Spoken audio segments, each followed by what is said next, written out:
Bueno, enmarcada dentro de una de las 10 líneas que el ciclo NUM tiene a partir de este segundo cuatrimestre en que cambia el equipo que lo organiza y que continuará en el curso siguiente, tenemos, digamos, la línea de arquitectura y patrimonio. Enmarcado en esta temática, se nos presenta hoy la conferencia de Francisco Reina Fernández Trujillo, más conocido como Paco Reina. Él es gaditano, su obra principalmente se centra en las provincias de Huelva y Cádiz principalmente. Ha trabajado muy concretamente también en la temática de los estadios de fútbol, en el Estadio Carranza, en el concurso para el Sánchez Pizjuán, el concurso para la remodelación del Camp Nou. Pero principalmente de lo que nos viene a hablar hoy, lógicamente, es de las intervenciones en el patrimonio arquitectónico.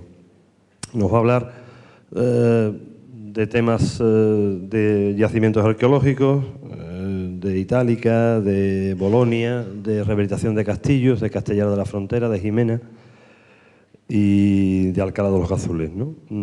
Yo creo que lo fundamental, o de lo que yo destacaría de su resumen, es una frase de Ignacio de Sola Morales que dice que los problemas de intervención en la arquitectura histórica no son problemas abstractos ni problemas que puedan ser formulados de una vez para todas, sino que se plantean como problemas concretos sobre estructuras concretas. Os dejo con él y espero que os guste su intervención. Bueno, antes de nada agradeceros haberme invitado al curso, a NUM, ¿no? A estas conferencias que normalmente son para profesores de fuera de la escuela, pero que me parece que también es interesante que profesores dentro de la escuela, al menos algo demandado por los alumnos, ¿no?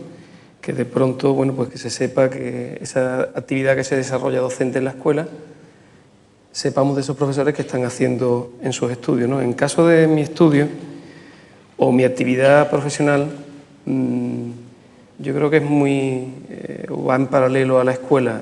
Es un estudio dedicado casi el 90% de su tiempo a presentarnos a concursos, ¿no? Y sí es verdad que también esta temática patrimonial entra ocupando parte de ese tiempo, ¿no? Ahora me han pedido, vente y te cuentas este asunto de patrimonio, que en cierto modo limita un poco la conferencia, porque a mí me da igual hablar del patrimonio o haber hablado de otros proyectos. Entonces he desviado un poco la atención hacia los más patrimoniales, pero en cierto modo creo que eso forma parte del concepto de patrimonio que manejan estas intervenciones, ¿no? En los que entiendo que el patrimonio no es, o intervenir en patrimonio no es un trabajo de especialistas, ¿no? Son especialistas, agentes o personas que entran en la temática patrimonial, como pueden ser los restauradores de determinados materiales, arqueólogos, historiadores, efectivamente. Pero yo creo que nosotros como arquitectos lo abordamos desde nuestros instrumentos, lo abordamos como un problema con una complejidad especial que nos hace, y ahora os daréis cuenta, tener en consideración muchas cuestiones antes de introducir ese nuevo capítulo, ese nuevo episodio, ese fragmento en algunos casos, ¿no? en la evolución o la dinámica del propio edificio, ¿no? En ese sentido, pues claro, lógicamente el camino hasta llegar a eso, los previos, ¿no? Los antecedentes, incluso no los antecedentes, sino el proceso y el final del proceso, incluso la obra, pues se hacen bastante tediosas a veces, complicadas, complejas, un camino que de todos modos yo creo que es muy atractivo si se interviene con todo desde la globalidad, ¿no? ¿Qué ocurre con esa visión patrimonial? Pues realmente, o con las intervenciones patrimoniales, realmente que requieren tiempo, mucho tiempo, o más tiempo de lo que uno se espera en principio cuando empieza a trabajar, pero sobre todo a nivel de la conferencia requiere tiempo para ponerlas en suerte o para contarlas, ¿no? Para introducirlas. Y hoy me la voy a jugar porque voy a intentar contar muchas cosas en poco tiempo. Y eso puede ir en contra del entendimiento de lo que supone o lo que requiere una intervención patrimonial. Y me explico, es decir, no me gustaría que al final se entendiera o que se banalizaran determinadas cuestiones que son fundamentales a la hora de intervenir en patrimonio, ¿no? O fundamentales, digamos, como previo, ¿no? O como introductorias, ¿no? Yo traía esta foto porque es una foto del Castillo de Jimena, allí en Cádiz. A mí me parece que el Castillo de Jimena, y con eso introduzco un poco lo que quiero comentar de patrimonio. En patrimonio, los edificios o los monumentos, lógicamente hay monumentos catalogados, bienes culturales que nos interesan por sus reconocidos valores, pero hay valores por encima de los evidentes o de los objetivos que están ahí y que no son tan inmediatos, ¿no? Valores que están en las relaciones entre las cosas. El patrimonio yo creo que es una oportunidad, aparte de ser algo que heredamos con un valor documental, un valor como inmueble que nos está hablando de otras generaciones, de otra manera de entender la ciudad, de entender los paisajes, nos están ofreciendo nuevas relaciones entre las cosas que hoy en día podían ser de la manera que nosotros consideremos, que nosotros entendamos. Esas relaciones inmateriales son tan importantes probablemente como las evidentes, ¿no?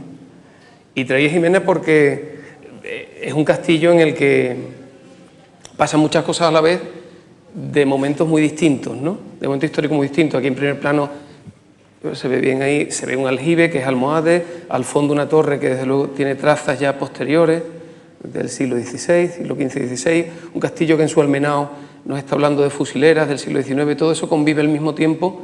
El tamaño del propio aljibe nos está hablando de unas infraestructuras hidráulicas que servirían a un castillo de grandes dimensiones, con lo cual está hablando de una ciudad. Es decir, hasta llegar a entender todo eso y al final intervenir, pues hay un proceso que seguir, ¿no? Un camino que seguir, ¿no?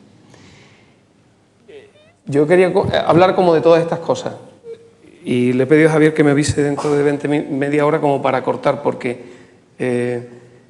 hay como dos bloques temáticos, ¿no? O dos cuestiones en las que yo he agrupado las distintas intervenciones. Unas primeras en las que abordo un poco este tema, o cómo entender el tema patrimonial en dos edificios en los que el instrumento o la manera, la operatividad del proyecto ha sido muy similar, pero con características patrimoniales muy distintas. Un edificio evidentemente tiene un valor y se entiende, y en el otro vamos a descubrir el valor porque en principio parece que no lo tiene. Y introduzco todo esto, digamos la operativa del proyecto se basa en la secuencia, ¿no? La secuencia de cuestiones que vamos a ir encontrando a la vez que nos adentramos en esas piezas, ¿no? Y un segundo bloque de intervención que tiene más que ver con intervenciones en edificios en los que casi se pueden contar desde la sección de las cosas, ¿no? Bueno, pues yo, sin más, voy a entrar directamente a este primer bloque, ¿no? Y comentaba antes, Ramón, en la presentación de los cursos de Cádiz, efectivamente se han hecho concursos recientemente para accesibilidad a casco histórico, mejorar ese aspecto, ¿no? Es el caso de Alcalá de los Gazules. Iba a poner como primer ejemplo un edificio claramente patrimonial, ¿no? Intervenido a medias porque quebró la empresa hace poco. Pero se trata, aquí tenéis una foto aérea de Alcalá, aquí se podrá marcar con algo, sí, con esto, ¿no? Se ve ahí, ¿no? Esa torre que es la torre del castillo, la torre del homenaje del castillo. Alcalá, bueno, lo veis, ¿no? Es una ciudad que coloniza, ¿no? esa parte alta de la colina, ¿no? Y en la parte alta, la parte más alta, lógicamente, está el castillo, ¿no? Del castillo solo se conserva la torre. La torre, que es un edificio, aquí lo veis mejor, un edificio imponente, ¿no? Un edificio muy potente, muy importante en el perfil lejano de la ciudad, ¿no? Y se coloca en la parte alta y alrededor de ella pues va surgiendo extramuros cuando la ciudad crece. Primero pues la ermita, la iglesia, la plaza de la Corredera, y a partir de ahí va creciendo la ciudad, ¿no? En torno a las curvas de nivel, ¿no? Estamos en esta posición, ¿no? Este elemento. Bien, el castillo la torre tiene una particularidad, la vemos desde el sur y tiene una potencia importante, ¿no? Que compite con la torre de San Jorge, Santa Clara, con otros elementos de la ciudad, ¿no? Y el castillo era así. Veis que básicamente es la torre en una esquina y después un patio de armas, ¿vale? Y la torre tiene este aspecto. cuando llegamos a ella, ¿no? La torre es una torre medieval, se ve aquí detrás, con un encadenado de sillares en las esquinas para reforzarla y después tapiales, y después reforzada posteriormente ya en el siglo XV, siglo XIV, finales XV, se refuerza con una fábrica de sillares y sillarejo mezclada para darle más masa, para aguantar, soportar los ataques de la artillería, ¿no? Esa torre, veis aquí el acceso y veis una huella que aparece aquí, que es la huella justamente del encuentro con la muralla que desapareció, ¿vale? Pero esa torre, cuando le damos la vuelta, está hueca. Cuando los franceses en el siglo XIX entran en Alcalá, bueno, cuando se tienen que ir, ya hostigados por las tropas españolas, la vuelan.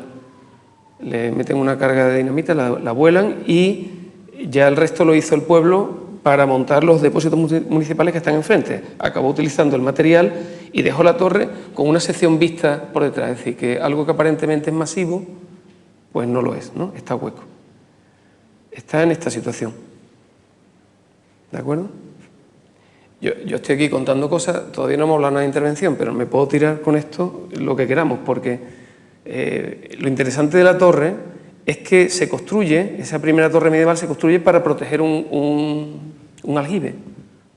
Un aljibe, digamos, el agua del castillo. Es decir, que toda la torre, toda la gran masa esa de la torre que habéis visto, en cierto modo está protegiendo ese aljibe y está creando en ese nivel, en torno a ese nivel, todo un espacio de servicio al nivel superior, que es el noble, que es este de aquí, que es donde estaría el alcaide, el corregidor, quien fuera, ¿no? Donde viviría. Ese nivel inferior está cubierto por unas grandes bóvedas a dos alturas, a doble altura, hasta 6 metros, de tres bóvedas de cañón, y sobre él 9 bóvedas de crucería, que son las que conforman ese espacio superior. Y nos la encontramos por dentro así, con todos los escombros dentro, ¿vale? Es decir, que esto que estáis viendo ahora, lo veis ahora en esta foto, digamos, ese arco, este resto del arranque, aquí tenéis un resto del arranque de la bóveda, esa señal en la pared es esta. Cuando hemos desencombrado, pues hemos sacado toda la potencia. Y que veis como las 3 bóvedas, ¿no? 1, 2 y la tercera que sale a secar. Y aquí está el depósito, ¿vale? Claro que el valor es evidente de la torre, es una torre medieval, con esta conformación que dentro pues todavía somos capaces de adivinar ese espacio, ¿no? Pero también es interesante la capacidad que tiene la torre de enseñarnos el sistema constructivo completo, no en sección, ¿no? Aquí tenéis. En el exterior ocurría esto, ¿no? Mediante obras municipales pues se habían hecho rampas, se habían acomodado escaleras y tal para acceder a la torre, y un muro de cerramiento pues acometía contra ella, ¿no? Aquí veis la escala, ¿no? Con una persona que está aquí. ¿Veis? Está sobre el depósito, ¿no? Que es la tercera de las bóvedas. Bien. Dentro aparecieron también restos de los pilares cruciformes que soportaban el sistema de vigas de crucería superior, de bóvedas de crucería. Y lo que os comentaba antes, ¿no? La torre evidencia también la acometida de murallas, ¿no? Claro, el proyecto encuentra la oportunidad en ese espacio ya que uno se imagina, ¿no?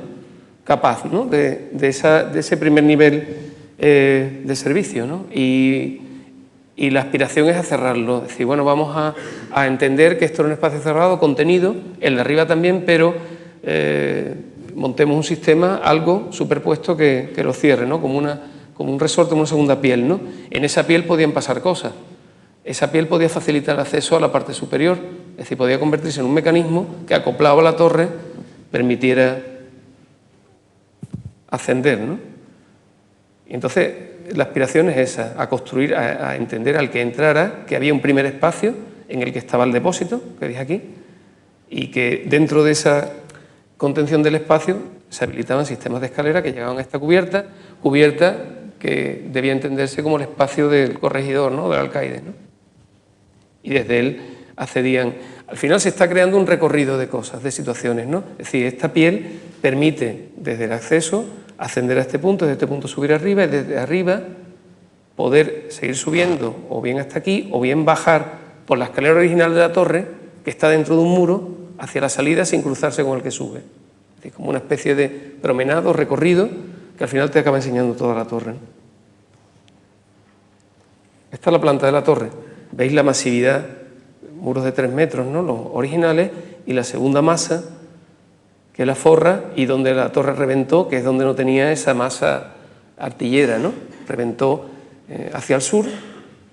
Aquí está el recinto del aljibe y el sistema de escaleras que suben hasta coger agua del aljibe, ¿no? Todo esto. Estos son los nuevos recorridos, ¿no? Aquí veis la escalera original que queda metida dentro de un muro. Ahora, el proyecto traduce esto en un sistema, realmente es esa piel que dentro tiene cosas, ¿no? Y que en el nivel superior reproduce, todavía hay parte de un machón que aflora y se reproduce el resto de la planta. Claro, es una piel nueva, no es necesario que tenga que ver con la antigua, esa piel nos sirve para atar también la torre y no llega a la pared y en esa fisura entra la luz, ¿no? Aquí tenéis, claro, en el momento que nosotros bajamos los niveles exteriores para quitar todo ese sistema de rampas que visteis, se recuperan los niveles originales y la torre empieza a funcionar bien. En tanto nos vayamos aproximando en nuestras intervenciones al funcionamiento original de las cosas, más garantía hay de éxito, ¿no? En el sentido de que todo entra con naturalidad, todo empieza a engranar, ¿no? Es decir, que aquí lo que estamos viendo es la puesta en valor de la talla de la roca natural donde se asentaba, aquí veis un trozo todavía del lienzo original, ¿no?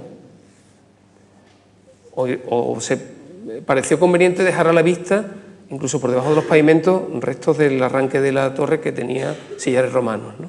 De acarreo. Esto es la torre con el frente restaurado. Claro, podemos decir, bueno, en patrimonio, pues restauramos tal, restauramos y la dejamos, bueno, no. Estos son estucos originales. Estos son tapiales originales que nos están dando también un dato constructivo, ¿no? Del tamaño de ese tapial, el encadenado, la manera de aguantar esas paredes que son, en ese sentido, más débiles, ¿no? Y estos estucos pues tienen un valor. Y después las fábricas para la defensa artillera, ¿no? Entonces se quedó así, esto está acabado.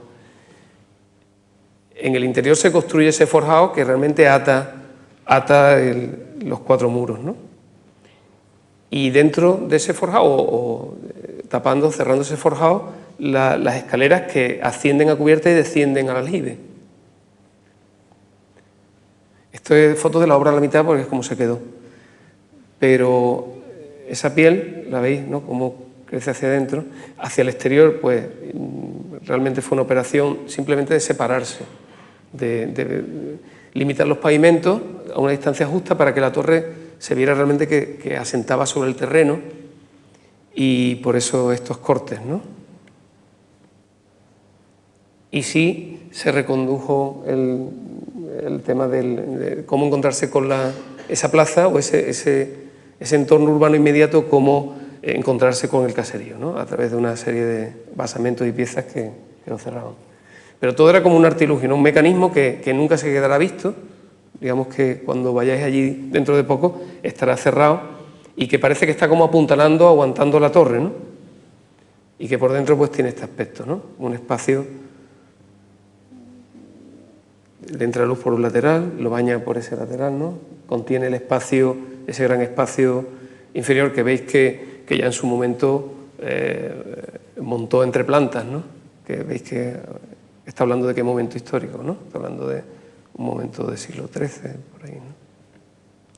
Y en la cubierta, que se quedó así, ese machón que todavía existe y la huella de los restantes, ¿no?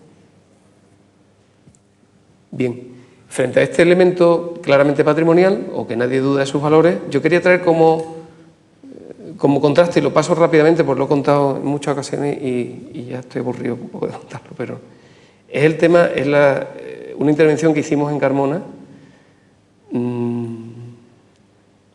hace ya varios años, pero en la que se trató de intervenir sobre un edificio que aparentemente no tenía ningún valor. Si conocéis Carmona, bueno, digamos, esto es la parte más antigua del casco, donde se sitúa la puerta de Sevilla, la salida de la ciudad, la antigua vía Heraclea, ¿no? Romana, y en esa vía romana aparece una ocupación, que es la necrópolis, ¿no? ¿Sabéis? La necrópolis y esta huella, que es el anfiteatro. El anfiteatro está tallado en la roca de Albero, igual que la necrópolis. Todo esto que estáis viendo aquí es como una talla sobre la roca. Los romanos sabéis que enterraban a sus muertos a las salidas de las ciudades, en los caminos, ¿no? Siempre, además con una relación visual intensa con esos lugares de enterramiento, ¿no? Convivían bastante con ellos, ¿no? De hecho, es muy interesante la visita a Carmona por las tumbas, ¿no? Que hablan de ese... Bueno, en Carmona está este edificio, que es un edificio que construye Jorge Bonsor, que fue el arqueólogo que excavó la necrópolis a finales del 19. Un edificio vulgar, no tiene nada. Él se construye allí una pequeña nave para guardar los aperos de allí de excavación. Después, como mantiene allí un tiempo actividad y tal, pues se hace una pequeña casa, pero es algo como muy anecdótico, ¿no? Frente, aquí lo veis, ¿no? a la potencia de la propia necrópolis, ¿no? La necrópolis reutiliza una antigua cantera romana e incluso esto, que es la tumba de Servilia, es la reconstrucción de un peristilo romano, es impresionante, ¿no? Bien. Esto es lo habitual en la necrópolis, encontrarte, bueno, en este caso es una tumba, es una zona de enterramiento sin bóveda, sin cubrición, en la que veis la cámara, donde están las distintas, una con los restos, con la ceniza, ¿eh? Falta solo la cubierta, ¿no? Bien. Pero este es el edificio. El edificio es patrimonial también, es un bien patrimonial declarado, pero porque está dentro de la necrópolis, lo hizo Bonsor y no sé qué. Pero no vale nada, realmente no vale nada. Bueno, era esto, ¿no? Bonsor construye este edificio como en una posición clarísima, en el punto más alto, como si fuera la torre de un castillo, ¿no? Y ese edificio en planta es esta pieza de aquí, después le añade esto y le añade esto, posteriormente se hace su casa, y ya cuando esto se convierte en conjunto arqueológico, e incluso el Ministerio de Cultura interviene en él, pues empieza a añadirle cosas, ¿no? Realmente la estructura inicial tiene su gracia, porque a esta construcción inicial y a esta segunda, pues lo que la separa es un patio, que es el patio donde llegan las piezas, las limpian antes de entrar en el edificio. Es como una especie de transepto, un espacio de intermedio, que era muy interesante, pero esa relación se va como ahogando, ¿no? Cada vez le salen más cosas. Este que lo cierra, tal, bueno, en fin. El aspecto final es este, ¿vale? Pero tiene un valor, y ahí estamos hablando del valor, ¿no? De las cosas. Claro, al intervenir es fundamental saber, y en eso nos obliga ponernos al día de cómo es ese edificio, nos obliga a estudiar, nos obliga culturalmente a armarnos, ¿no? Arquitectónicamente a armarnos para afrontar ese reto, ¿no? Y claro, por encima de los valores materiales de la pieza están los aspectos estratégicos o territoriales. Cuando se coloca ahí Bonsor, está buscando una relación clara con la visión del anfiteatro que está detrás y con la ciudad que se ofrece hacia él, que efectivamente tiene que ver con la necrópolis, con la visión del romano hacia la propia necrópolis, ¿no? Vale. Entonces el edificio, la intervención que se realiza realmente acondiciona los accesos. En principio no se encarga esto, pero se llega a esto, ¿no? Y el edificio es una excusa para atravesarlo y subir a las cubiertas. Se impide realmente la sede del conjunto, pero el valor patrimonial es un poco el que arrastra la intervención, ¿vale? Y entonces el edificio se ensarta realmente. Desde que uno entra o desde que accede, está buscando la manera, está ofreciendo la manera de subir a las cubiertas y observar ese espectáculo, ¿no? Por encima del valor material de la pieza, ¿no? ¿Vale? Aquí lo tenéis, el acceso desde abajo.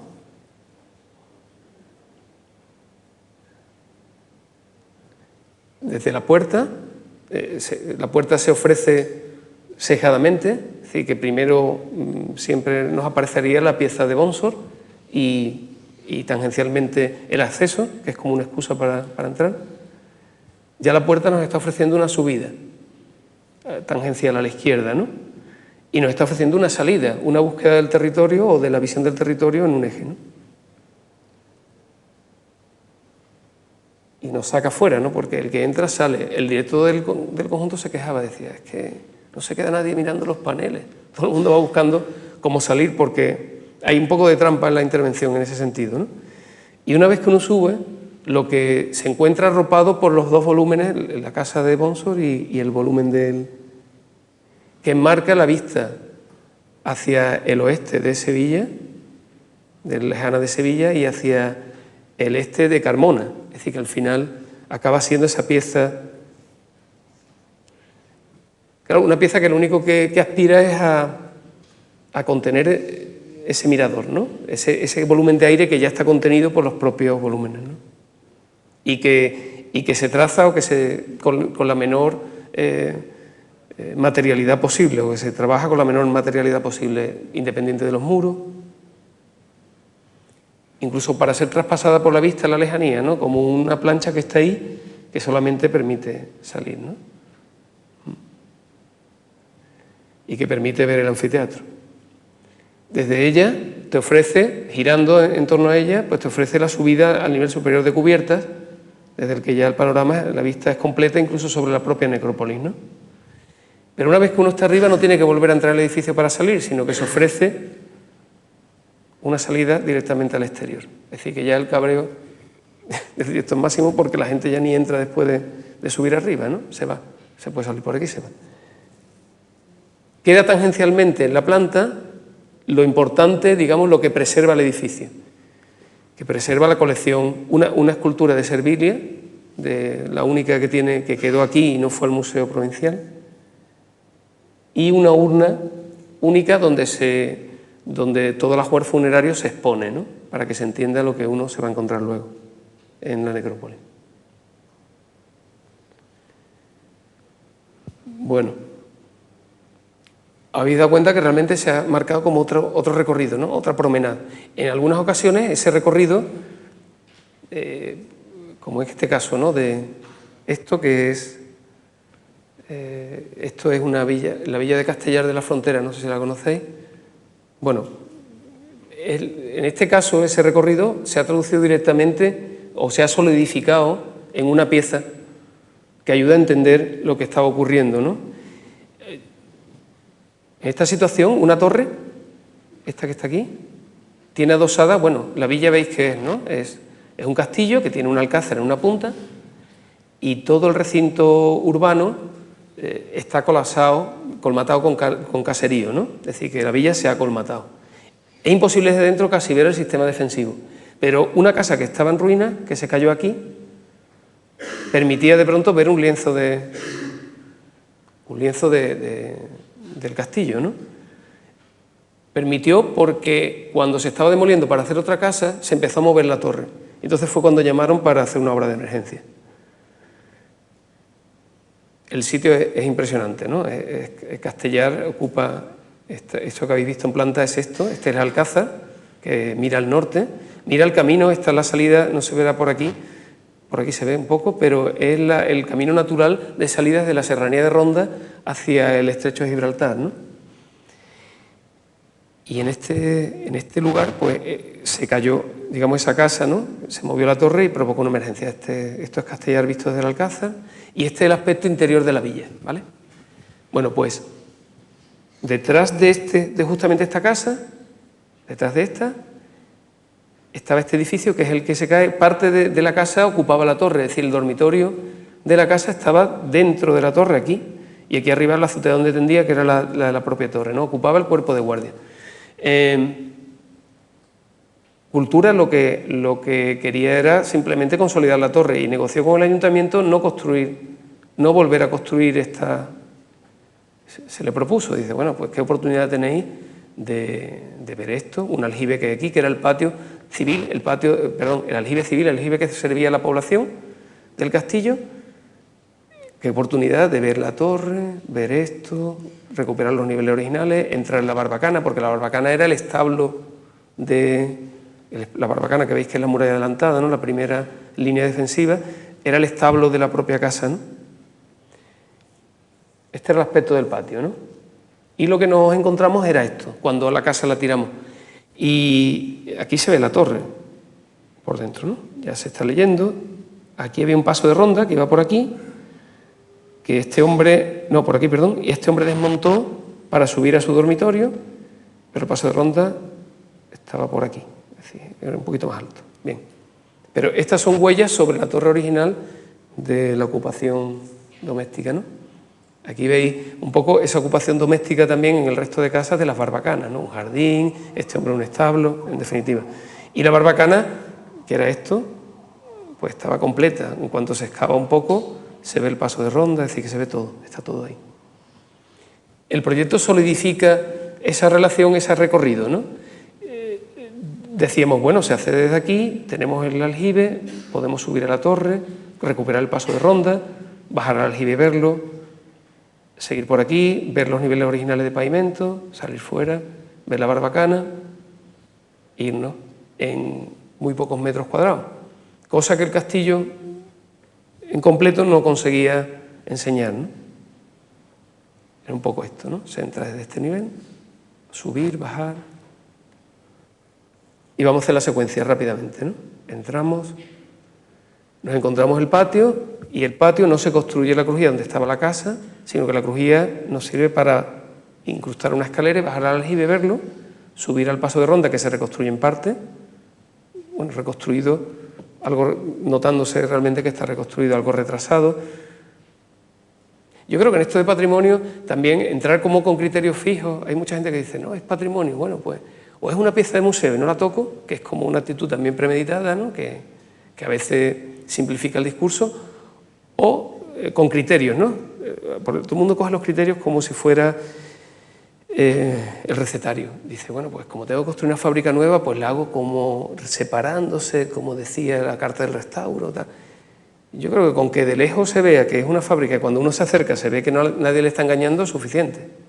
En este caso se jugó a eso, de bueno, vamos a hacer una fábrica que se parezca a la otra, pero cuando uno se acerque vea que no, realmente aquí está la antigua y aquí está la nueva, ¿no? Cuando uno se acerca ve que... Pero se reconstruye el paso de ronda, que continúa por aquí, ¿no? Esta es lo que se monta es un sistema de acero, de pasarelas de acero, que recuerdan en algo la materialidad de estos sistemas, ¿no? Que en origen debió tener la torre, ¿no? Recordamos el acero, la madera, el hierro, ¿no? En ese caso, en aquel momento, ¿no? Se sube al paso de ronda, se sube a la torre, se puede entrar al cuerpo de guardia por la entrada original, que era desde arriba, desde el propio paso de ronda, se anula la entrada que tenía aquí la torre y se recuperan los niveles originales que tienen que ver con la muralla y que le dan más potencia a la muralla. Es decir, hay una... digamos, se presenta el problema con toda su complejidad, ¿vale? Ese camino nos saca, aprovechamos un hueco que había abierto ya el dueño de la casa, el antiguo dueño de la casa, digo, bueno, pues esto nos viene bien, eso no lo tapeamos, así salimos fuera. Y salimos al espacio de la barbacana se consolida. Aquí es donde se colocaban las cañoneras, durante la guerra civil hubo aquí cañoneras, bueno, esto es un bombazo de la guerra civil, en fin, son huellas que están bien. Y se deja el pavimento que había incluso hundido por el peso de los cañones, que estaba aquí en esta zona. Eso es un poco lo que ocurre. Y como un detalle parecido a esta intervención es esta otra, ¿no? Desde la calle solo se ve esto y se baja a un espacio que ha quedado clausurado, que ha quedado confinado dentro de un edificio, que es un edificio, unas ruinas que aparecen, unos restos arqueológicos de una factoría de salazones.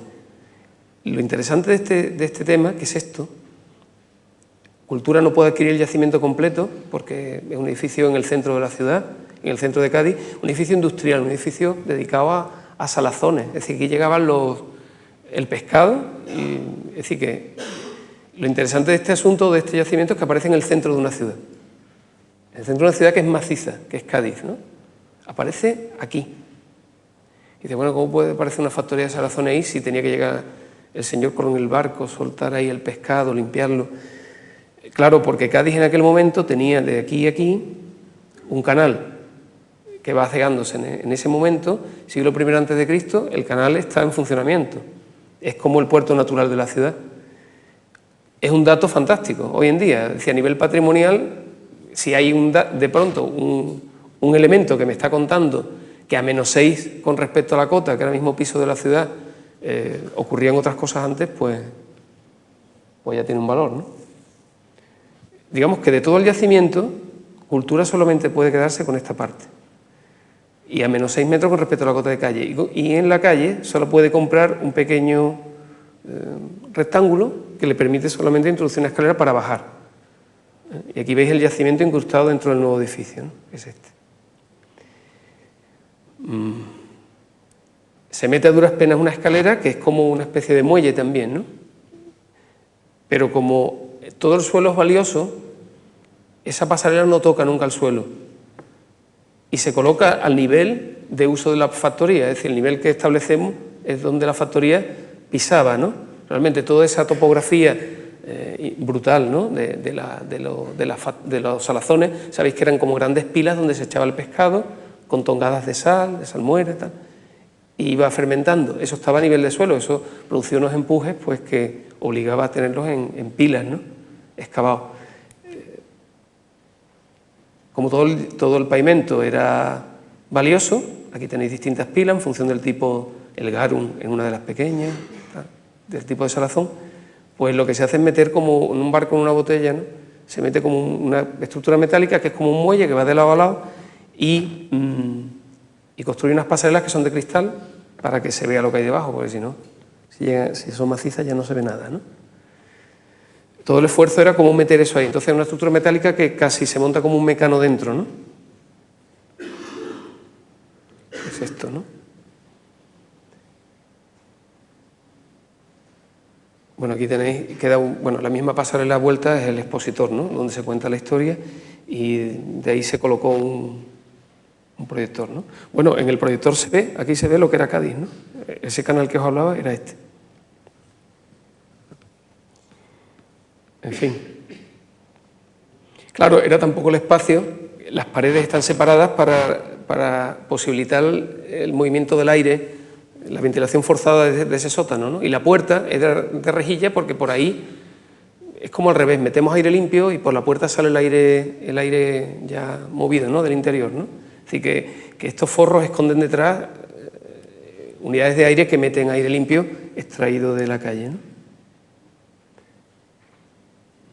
Bueno, esta la traía, pero no sé por qué. Esto era un concurso, pero que habla un poco de todo este recorrido de cosas y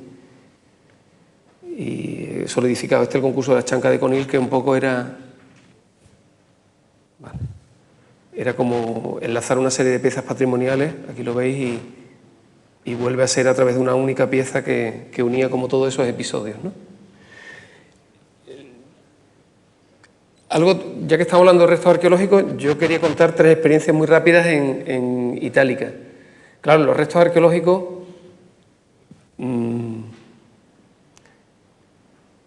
yo creo que lo interesante de los restos arqueológicos no es tratarlos como tales, sino tratarlos como edificios, ¿no? Yo entendería más que son piezas frágiles, ¿no? Son elementos constructivos frágiles que nos están hablando de manera intensa de una relación territorial, una relación de un asentamiento con un paisaje, con un territorio.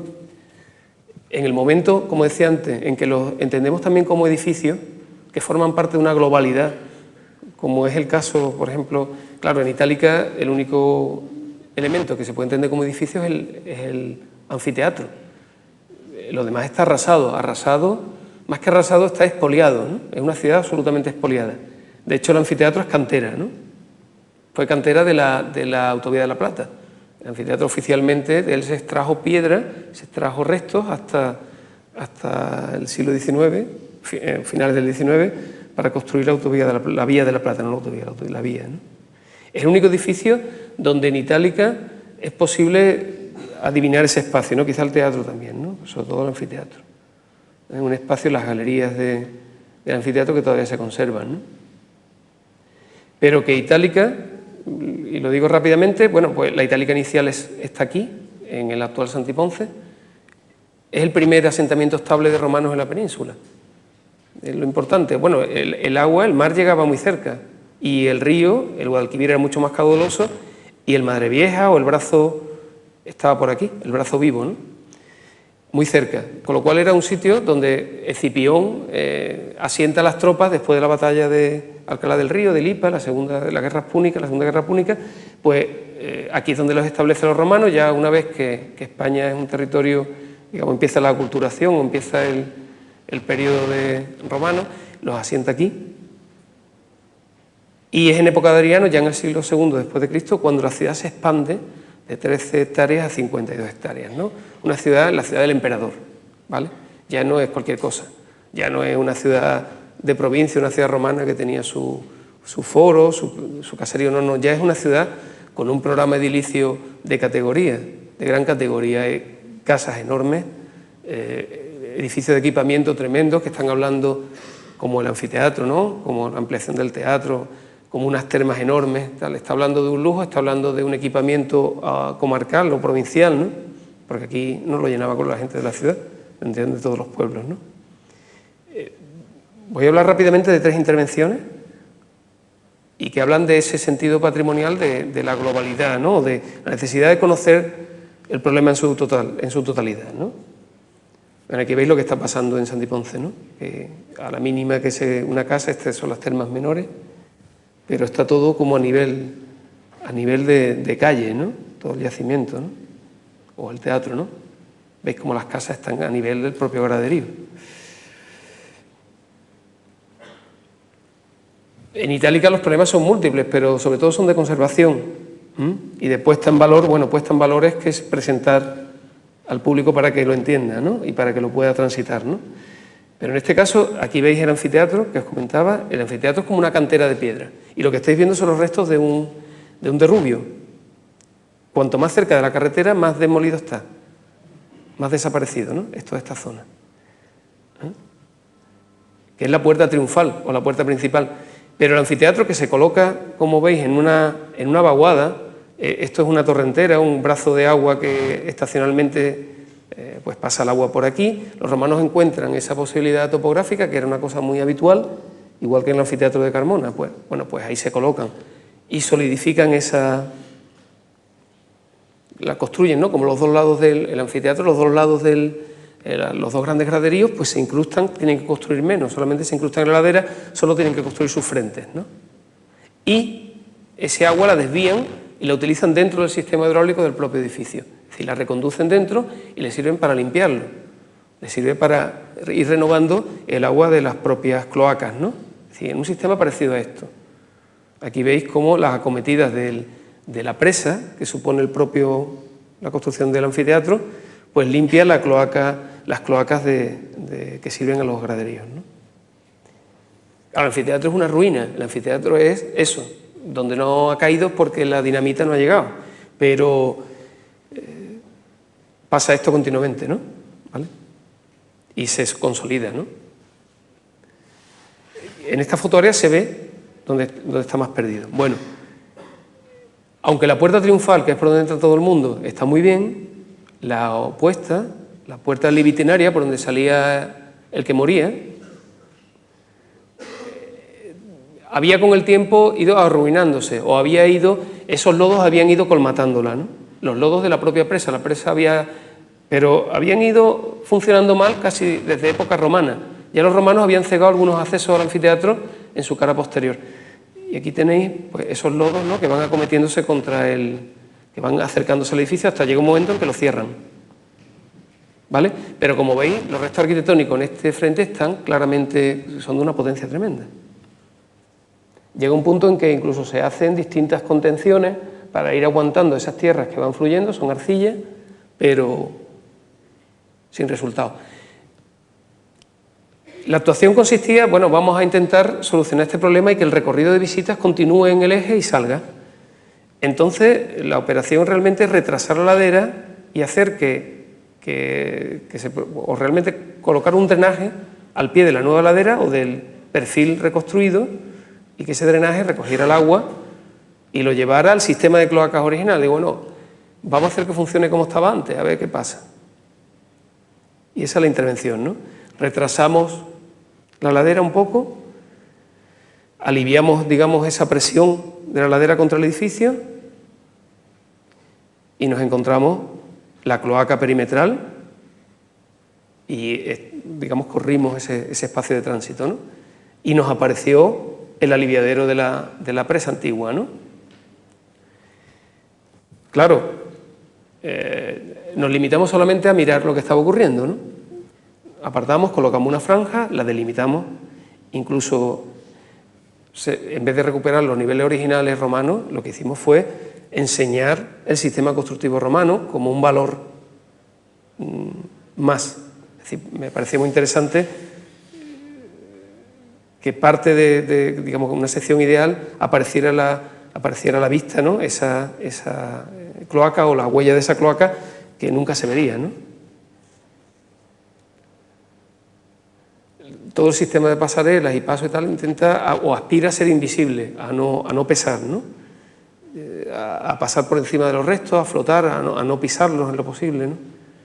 A atravesarlos, ¿no? Y a presentarlos en toda su magnitud, quedándose como pegando la espalda al otro lado de la... En esa intervención, o hay una segunda intervención que tiene que ver con... Veis que la ciudad está arrasada. Visitar Itálica ahora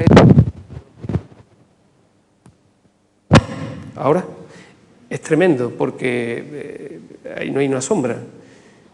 Está arrasada y veis cómo las viviendas aparecen, pero desaparecen. Es decir, están como desdibujadas, ¿no? Casi no se sabe uno por dónde anda. Sí ve las calles, algunas viviendas sí está intervenida, como la Casa de los Pájaros, pero el reto fue preservar, conservar o proteger unos restos que había ahí de una casa romana, que está ahí, parece que no está, pero está, que tenía unos mosaicos estupendos, pero que no era visitable, se podía ver desde una especie de puente de mando, no sé qué, y ahí veis la casa, ¿no? Que tenía unos mosaicos estupendos, el mosaico del planetario, los días de la semana, ¿no? Que está aquí. La casa era así, la casa fue reocupada en época tardía, pero la casa original, esto que es un lío de muros y tal, obedece, como la mayoría de las casas de Itálica, a este esquema. Un peristilo, el vestíbulo, un peristilo, una serie de habitaciones en torno suya, en este caso dormitorios, en la parte trasera el triclinium o la zona noble de la casa, con las zonas domésticas inmediatas, las cocinas aquí, y en un perímetro, en un cinturón externo, las tabernas, ¿no? Que daban a la calle. Aquí había un horno de pan. Bien.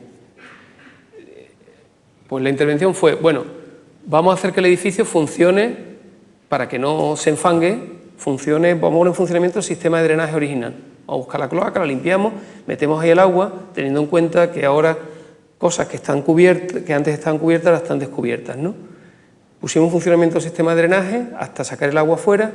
Y después, como la casa está a medio excavar, como estáis viendo aquí abajo, vamos a colocarle una alfombra, algo que la preserve mientras que no se excave y que nos permita meter a la gente dentro de la casa, con muy poco dinero. Bueno, eso del dinero es otro tema. El dinero no tiene nada que ver con la complejidad de las intervenciones en patrimonio. Vamos, esta intervención fue muy complicada, pero fue de muy poca inversión, ¿no? Esto, al final, es como un dibujo de estos de AutoCAD, ¿no? En el que colocamos tramas de colores y acabamos viendo funcionalmente reflejado en el suelo lo que era la casa, ¿no? Aquí veis el peristilo, ¿no? Nos sirve para hacernos la escala de las cosas. Y sí se optó por levantar alguna columna, una estaba mal colocada, no era esta casa y la dejamos ahí tirada, pero otra estaba bien, nos encontramos otras columnas y las colocamos, marcamos, digamos, la secuencia del peristilo y el acceso, ¿no? En rojo, ¿no? Y después, sobre los mosaicos, pues colocamos unas pasarelas para que se preparara el que fuera a ver, ¿no? De alguna manera ennoblecía esa... Ahí lo tenéis, ¿no? Nunca toca, intentando no tocar los muros, ¿no? Introduciendo un poco de color allí en el árido paisaje actual de Itálica, ¿no? Como una llamada en el paisaje, ¿no? Decíamos, bueno, pues... Pero Itálica era muy colorida, los romanos eran bastante coloridos y tal. Bueno, pues a lo mejor está bien que en una percepción lejana el edificio pues ofrezca de pronto como una especie de oasis de color allí, ¿no? Que era esto, ¿no? La lejanía, ¿qué pasa allí? Bueno, en ese sentido, Itálica tenía un debe con este edificio, ¿no? Que era un poco el que le daba sentido a toda la ampliación urbanística, que era el edificio del Traianeum. El el que le dedica Adriano a Trajano, convertido en Dios, emperador Dios, ¿no? Digamos, un edificio, hay varios Traianeum en el Imperio Romano, en Pérgamo, en varios sitios. El de Itálica es uno de los más interesantes a nivel científico, ¿no? Es una pieza que veis aquí, yo creo que se entiende, en la retícula, la trama de la ciudad, es la que da el tamaño, ¿no? Ocupa casi cuatro viviendas, ¿no? 4 manzanas de vivienda. Y un edificio que se excavó hace tiempo, en los años, creo que fueron los 80, por Pilar León. Y un edificio que veis que es aquí, ¿no? Imponente.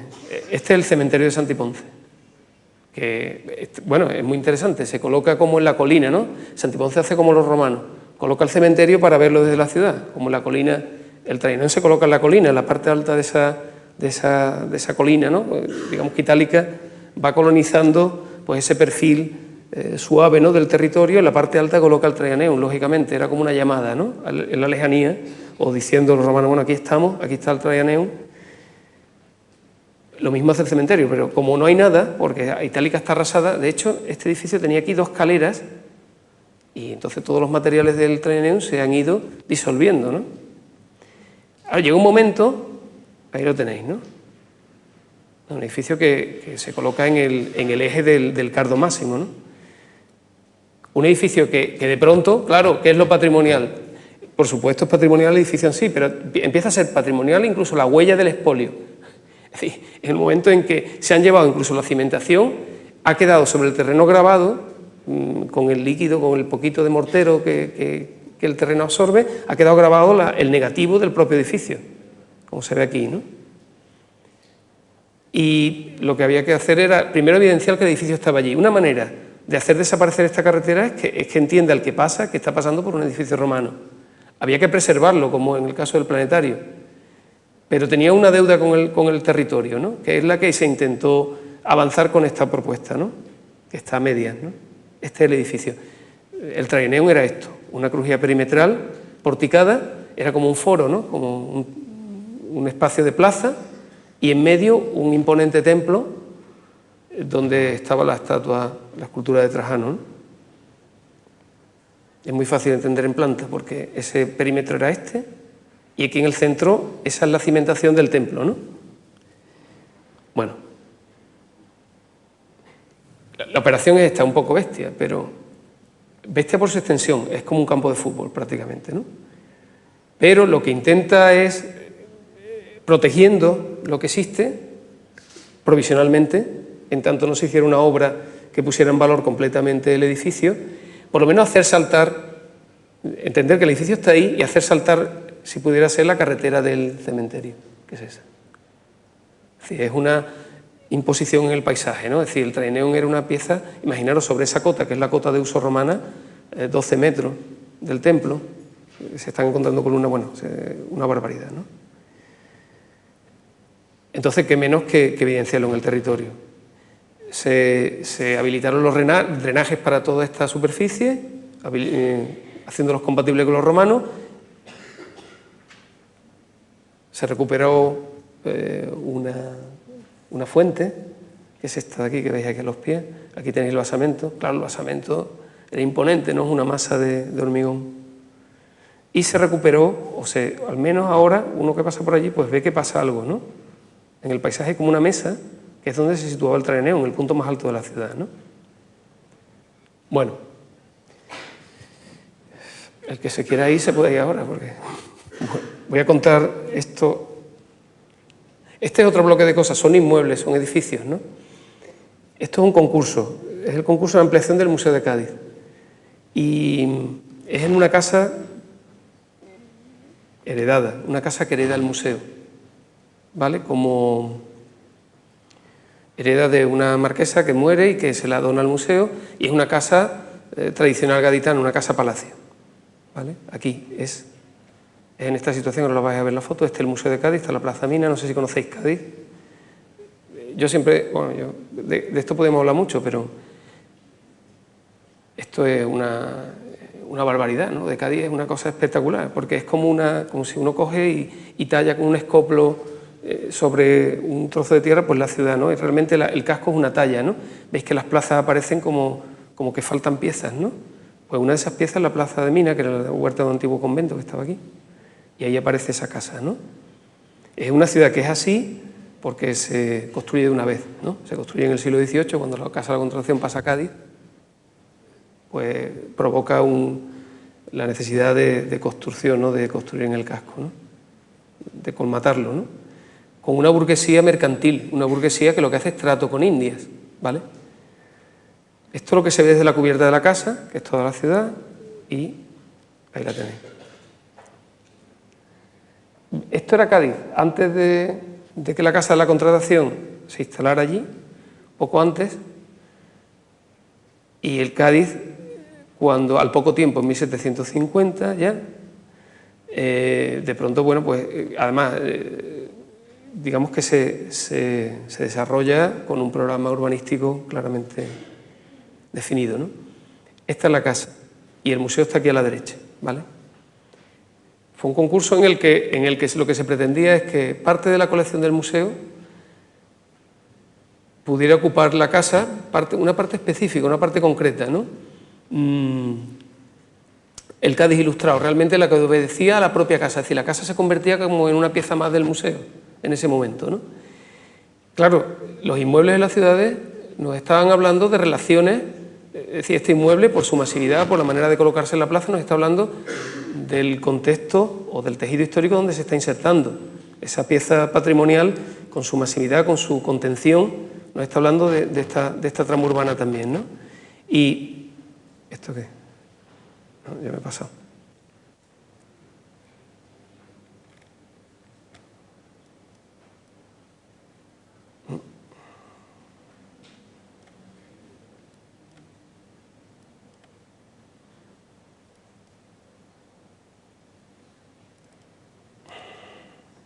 Perdón. Pues es una casa habitual, una casa palacio habitual gaditana, y aquí tenéis, se estructura en 3 niveles, un nivel noble, que es este, la planta noble del dueño de la casa, una planta basamental, que tiene 2 niveles, siempre, o casi siempre, ¿no? Un nivel como de oficina y uno de almacén. Pensar que es una persona que trabaja con indias, que está comprando mercancía, que tiene barcos, que la trae, que la vende en la ciudad, tiene un cuerpo doméstico importante, había muchas así. Y sobre este sistema, en todo ese esquema, fundamental la torre mirador, una torre que está dentro del edificio, que mira hacia la bahía y que ve llegar a los barcos con tiempo suficiente para vender la mercancía antes de que entre en puerto. Eso es importante, es decir, que la pieza de la torre era como un periscopio que la casa utilizaba, ¿no? En la casa no es que sea de las mejores de Cádiz, pero tiene como todos los elementos, ¿no?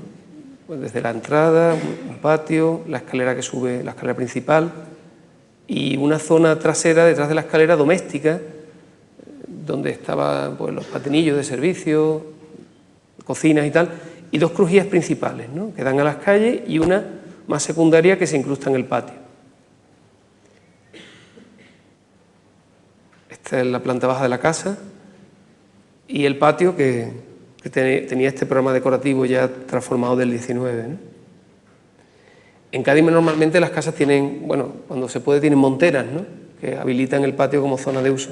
Pero aquí veis que en la sección de la casa pues tiene una serie de elementos como este, ¿no? De pronto aparece aquí una crujía, no sé, que es posterior, que es del 19, este de aquí, que van ahogando la torre, ¿vale? Ahí tenéis lo que está ocurriendo, es decir, la planta noble con sus galerías de pronto estrangulan el patio y vuelve a abrirse arriba. Es muy curioso, ¿no? Es una sección como que abre arriba, cierra y vuelve a abrir en el patio. Aquí se nota menos en la otra sección, pero aquí veis lo que os estaba contando, ¿no? Claro, en la propuesta de concurso decíamos, es que qué desgraciada ha sido la casa esta, que en el 19 le han cascado este volumen, vamos a limpiarla. Y seguramente el patio empieza a cobrar algo de su espacialidad original, que puede estar muy bien, ¿no? ¿Qué era esto, no? Dice, bueno, las 2 operaciones del 19, ¿por qué ocurre esto en el 19? Porque ya en el 19 las torres mirador no tienen ningún sentido.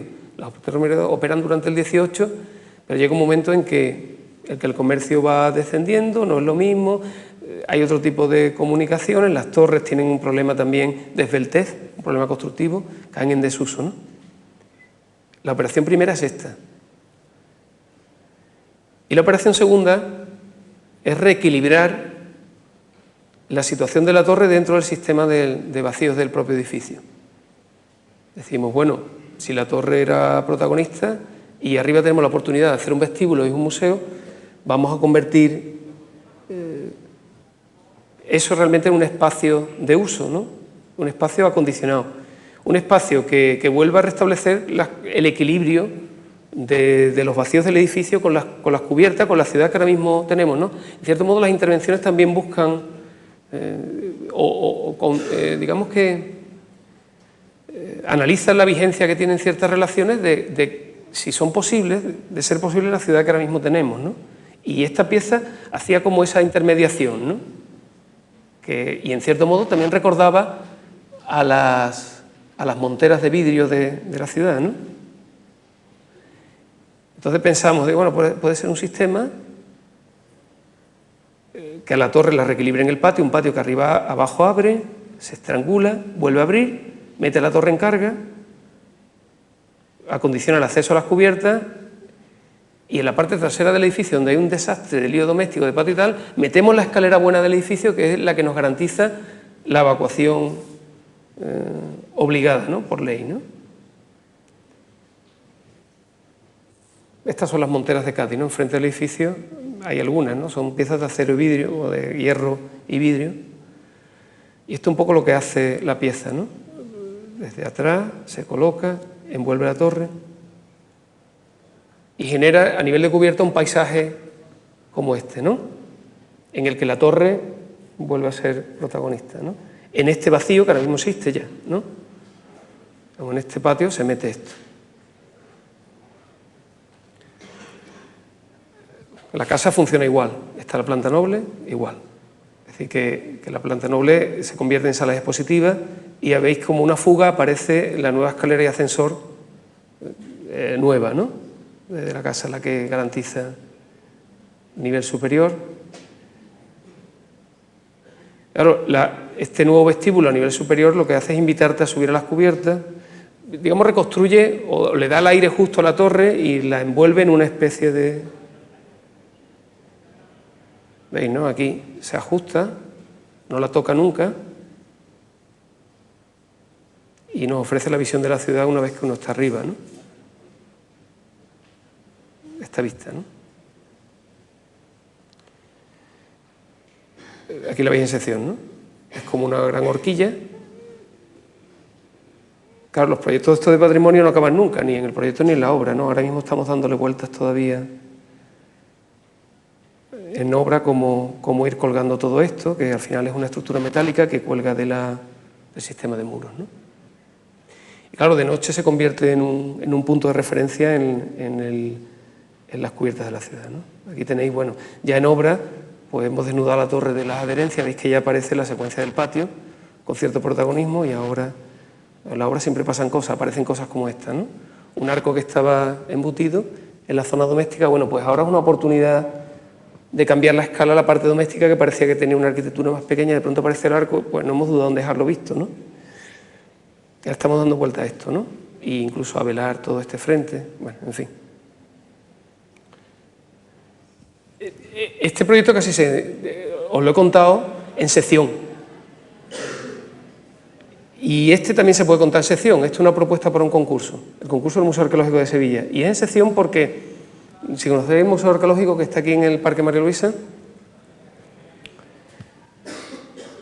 es un edificio muy sencillo, muy simple, que alterna distintos volúmenes, ¿no? Un volumen central de acceso, ¿no? Volúmenes menores con otros mayores, ¿no? Como unas grandes torres. Un edificio del siglo XX. Curiosamente es de la exposición del 29, lo construye Aníbal González como pabellón de Bellas Artes, ¿no? De la exposición. Y que se sometió a concurso hace poco, ¿vale? Fue un concurso para el Ministerio de Cultura también. La intervención lo que hace es meterse dentro de la cáscara del edificio. Lo traigo con 3 fotos, pero no pensaba contarlo en profundidad, pero para que veáis que pasa algo como en la Casa Pinillos, ¿no? Uno se mete dentro de las tripas y de pronto hay algo que aflora y que cambia la sección del edificio, pero recordando un poco a la sección original que debió tener, ¿no? Esto es una imagen de la maqueta, ¿no? Pero el edificio, lo que hace, manteniendo ese sistema de fachada, lo que se hace es operar dentro de estos espacios. Esto, que era un edificio, un espacio completo, recibe, o digamos cuelga, una gran pieza que en este caso, digamos lo innovador de lo que se plantea es que ese elemento dentro del edificio alberga los propios depósitos o talleres que se convierten en zonas visitables por el público. Entonces se introducen, digamos, en el intermedio del recorrido museístico, ¿no? Y se dedican los niveles inferiores al público, ¿no? Aquí lo veis, ¿no? Como una gran pieza colgada en este espacio que es el espacio original, ¿no? Completo. Y que tiene después su emergencia en las cubiertas para meter la luz, generando espacio a 2 niveles y tal. Un poco esto, ¿no? Sobre las piezas mayores, bueno, pues son espacios de intercambio donde se sitúan escaleras, donde es posible acceder a estos espacios con dobles alturas y tal. Es como una operación dentro que de pronto aflora al exterior en estas piezas, ¿no?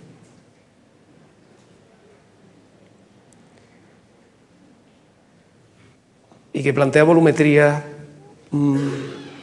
como estas, ¿no? Hacia el interior, ¿no? Espacios como estas, ¿no? Y también trae una intervención que puede no parecer patrimonial, pero que se plantea desde un punto de vista patrimonial y que también la voy a pasar tan rápido como el arqueológico, que era el concurso del Camp Nou, porque este edificio que estáis viendo, que todos conoceréis, el primer ataque del edificio, la primera pieza construida fue esta. Fue el edificio que construye Mitjan en el año 57, una pieza de un valor plástico, ¿no?, importante, en hormigón, una cubierta que en aquel momento fue pionera, ¿no?, en cuanto a la luz que salvaba y yo creo que lo impresionante del trazado de todo el estadio, ¿no? Ya Mitjan, en el año 57, plantea que el estadio no podía ser que el estadio debía ser mayor, ¿no? Y el estadio actual responde al diseño del propio Mitjan, construido por su hijo en el año 82, cuando los Mundiales de España, y que se construye. Es importante esta foto porque se construye así, con unas luces mínimas hasta el punto que son como jaulas, ¿no? Digamos, esa segunda piel o esa ampliación que resuelve el estadio grande, el estadio actual del Camp Nou, imposibilita el uso de ese graderío, el uso interior, ¿no? El Barcelona, cuando convoca el concurso, no se plantea ampliar el aforo, que es un aforo, como sabéis, de más de 100.000 espectadores, ¿no? Se plantea cualificar el aforo. Es decir, a lo que le interesa al Barcelona es que el que venga a ver el fútbol esté todo el día allí.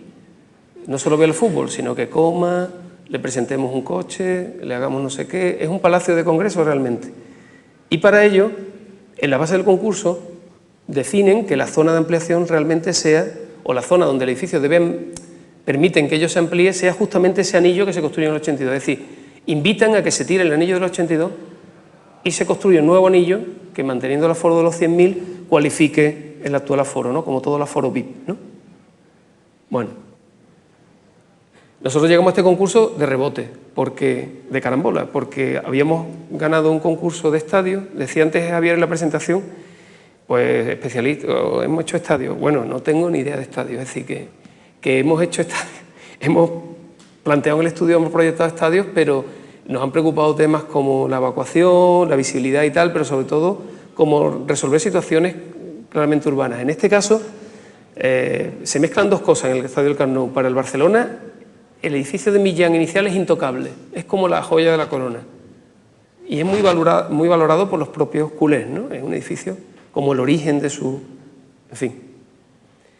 Claro, esto surge de un periplo, acaba en este periplo, que era el del Estadio de Sevilla, en el que ya habíamos ensayado algunas cosas. Este proyecto sí lo ganamos ex aequo con la Mela, con el Estudio de la Mela de Madrid, y Del Nido nos dio una patada a los dos, porque lo hizo él todavía no lo ha hecho, pero lo va a hacer con un directivo. Entonces, pero sí ensayaban cosas, ¿no? Ensayábamos la posibilidad de subir los centros de gravedad de acceso a las gradas, es decir, llevar al público, sacar al público a mitad de estadio, con lo cual se mejoraban las evacuaciones. Sí se hablaba de dotar el graderío de un tras-2, en este caso también de oficinas, en el caso del Sevilla, y el basamento utilizarlo como una extensión, como zona, extensión de la propia calle, como espacios alternativos de ocio, que tenían que ver con un nuevo acceso al estadio reorientado hacia Eduardo Dato, ¿no? Era esto, ¿no? Era como la pieza del estadio sobre una masa tallada, que era el basamento, que se extendía bien. Este tenía poco de patrimonial, ¿no? Pero era un poco, esto había un equipamiento del ayuntamiento que lo pedían aquí. Sevilla convoca este concurso como excusa para recalificar los terrenos, porque era una obligación de la orden del plan general. Usted convoca el concurso y yo lo recalifico, pero él hace eso, convoco el concurso, lo recalifico y después ya lo haré yo como yo quiera. Pero este fue el concurso, ¿no? Y aplicamos estas cosas en el Camp Nou. Las aplicamos un poco como este dibujo, ¿no? Aquí estaba el original, que eran estas dos gradas, y nosotros lo que hacemos es complementarlo con una piel que se separa de ese estadio con una calle. Es decir, el estadio patrimonial se queda preservado dentro de esa segunda piel, ¿de acuerdo? Como una funda.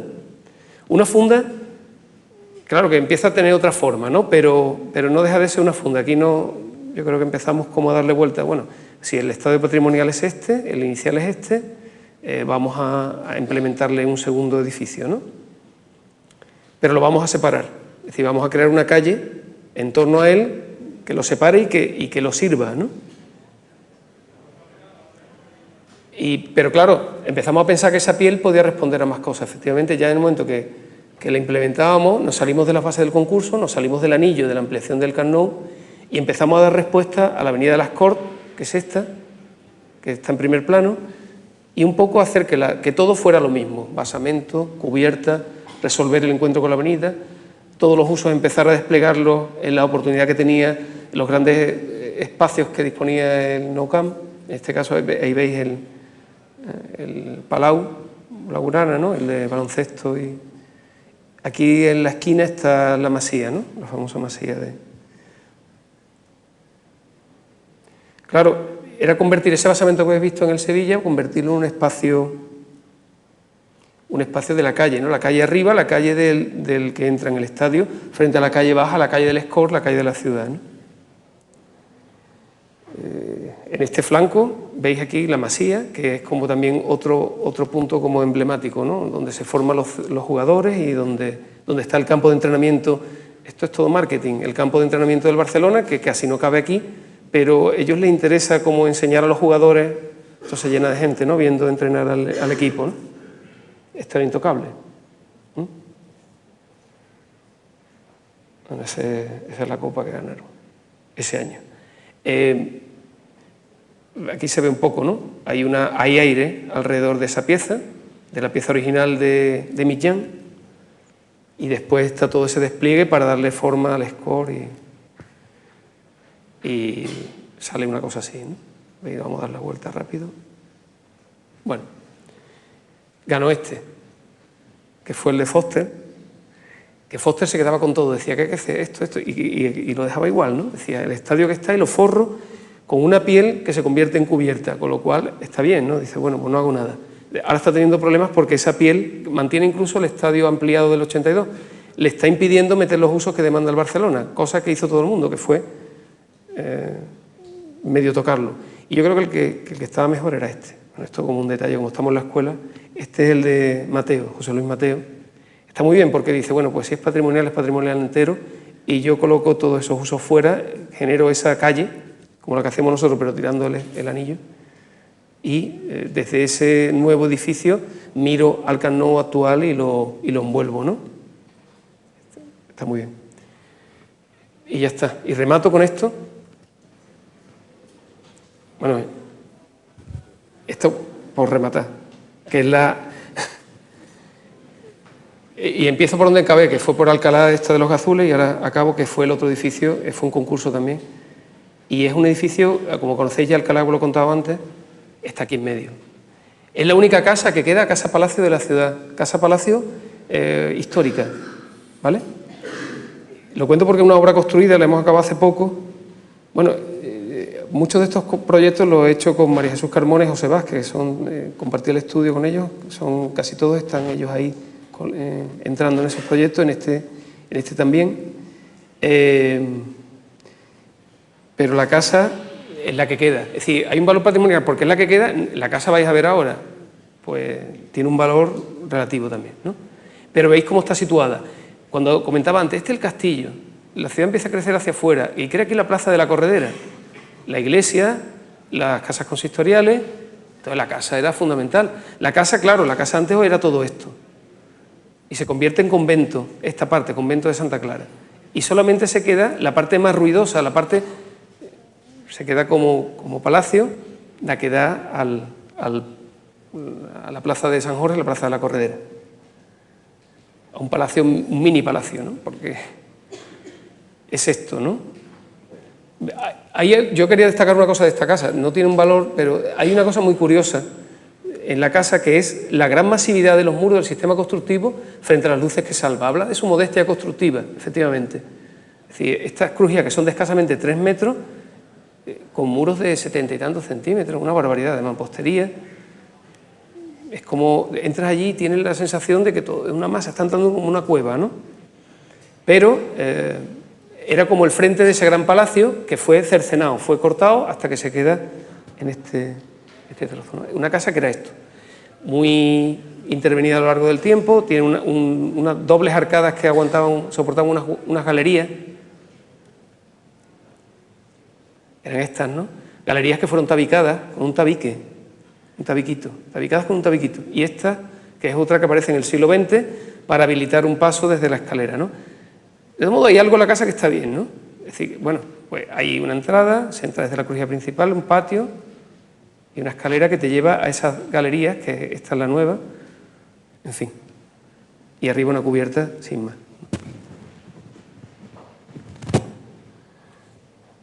Esto se iba a convertir en un museo de la ciudad y oficinas del área de rehabilitación del casco de EPSA. Pero veis, ¿no? Ahora, sí tenía esto de interés también. Desde arriba pues veíamos todo esto, ¿no? La Torre de San Jorge, Santa Clara. Y el concurso plantea esto, que es un poco lo que habéis visto en otras... Todo lo que está en el estudio está a la vez. Es decir, que esto ya lo he visto en otras propuestas, en otras cosas. Es decir, el proyecto del concurso fue que no se parece en nada a lo que se ha construido. Se subía, se miraba, era como un artilugio que reinterpretaba el sistema de cubiertas de la casa, ¿vale? Unas cubiertas que, como habéis visto antes, pues eran unas cubiertas 2 aguas, el patio. Bueno, pues esto se introducía como una pieza y construía un nuevo paisaje de cubierta, que era esto, ¿no? Y ganó el concurso, yo no lo sé exactamente, pero ganó esto. Y no sé por qué ganó, por lo siguiente, porque nada más ganarlo, pues qué interesante, arriba una sala y hay otra, se ve el paisaje, adquiere el edificio cierta imagen institucional hacia la plaza, ¿no? Que era esto, ¿no? Como este frente, dice, bueno, pues a lo mejor ahí tiene museo de no sé qué.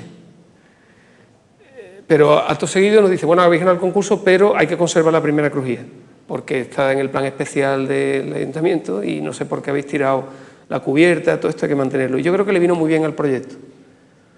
Es decir, nos recondujeron a mantener la primera crujía. Y digo, bueno, muy bien, el edificio realmente tiene sentido, la plaza tiene un ambiente el que sea, el edificio lo conserva y monta detrás, pues, el cierre de la caja, ¿vale? Pasamos digamos, de la sección anterior que habéis visto, en la que ese patio establece relaciones con la crujía trasera, donde se situaba también, bueno, la escalera aparecía en este punto. Bueno, pues, digamos, la intervención se introduce dentro del edificio, se desmaterializa conforme va subiendo, un poco respondiendo a esa condición masiva del edificio original, ¿no? Del edificio patrimonial. Dice, muy bien, el patrimonial se construye con masa. Bueno, pues nosotros poco a poco vamos a articularnos con esa masa y vamos a ir subiendo y vamos a conseguir menos peso o más levedad, ¿no? Conforme ascendemos. Y se convierte pues con una piel que recuerda a las galerías, ¿no? Las galerías que andaban encima de estos arcos. y que cierran un poco ese ambiente de los niveles superiores, ¿no? Y que introduce la luz dentro del edificio, pero simplemente ya la cubierta se transforma, se convierte en el cerramiento de esa caja, ¿no? Sin mayores aspavientos. Y bueno, pues ya está, cerramos y punto. El programa es muy sencillo, vamos, veis que la casa prácticamente mantiene sus plantas, pero sí me fijaría en una cosa, que la planta baja organiza la entrada independiente al museo, que posteriormente será esta, cuando la oficina desaparezca, pues será desde el patio, y conforme va subiendo, pues va perdiendo peso, ¿no? Aquí ya no hay muros, ya estos son cerramientos nuestros, hasta que arriba el espacio es casi uno continuo, pasa de estar compartimentado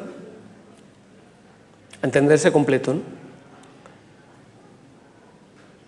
Allá arriba casi no pesa, ¿no? Bueno, pues será esto. Entonces os paso las fotos de la casa. Ya está construida. Este es el acceso al museo, que es por la calle lateral, y este es el acceso a la oficina.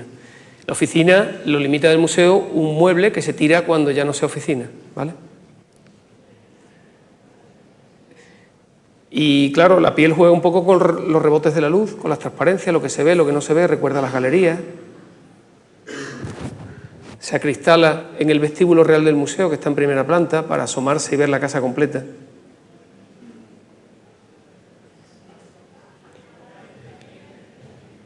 Se generan transparencias entre las cosas, ¿no? Transparencias que van como restándole masa, ¿no?, al edificio en la planta baja y que te van como llamando para subir arriba a la cubierta. Bien. Los muros se revisten porque empiezan a ser como espacios, ¿no?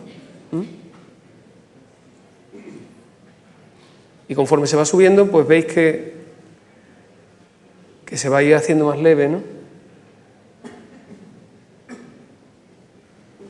Hasta que arriba es casi un espacio único desde el que se ve la torre, se ve el paisaje, se ve la ciudad, ¿no? El paisaje aquí del Parque Natural, la Torre de Santa Clara. Pues ya está. Muchas gracias.